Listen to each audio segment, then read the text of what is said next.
Sumqayıt Dövlət Dram Teatrında əməkdar incəsənət xadimi, rejissor, yazıcı dramaturq, jurnalist Ağalar İdrisoğlu'nun bədii yaradıcılığının 60 illik, peşəkar teatr fəaliyyətinin 50 illik və anadan olmasının 75 illik yubileyi keçirilib. Tədbirdə Sumqayıt şəhər və Qubadlı rayon icra hakimiyyətinin rəsmiləri, Ağalar İdrisoğlu'nun doğmaları, yaxınları, incəsənət xadimləri və teatr sevərləri iştirak edib. Çıxış edən Sumqayıt şəhər icra hakimiyyəti başçısının birinci müavini Teymur Səmədov, Qubadlı rayon icra hakimiyyəti başçısının müavini Allahverdi Haqverdiyev əməkdar incəsənət xadimini təbrik ediblər. Gələcək fəaliyyətlərində uğurlar arzulayıblar. Çıxışlarda Ağalar İdrisoğlu'nun həyat və yaradıcılığından danışılıb. Daha sonra onun tərcümə etdiyi Georgi Xuqayevin Varlı ev tamaşası göstərilib. Mən 50 ildir ki, peşəkar teatr sahəsində çalışıram.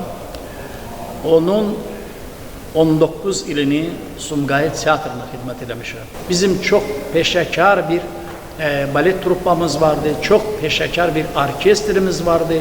Yəni ona görə də teatr Respublikada bir nömrəli teatr sayılırdı. Yəni Respublikanın həmin dövründə 90-cı illərdə yalnız hamı Sumqayıt teatrı haqqında danışırdı.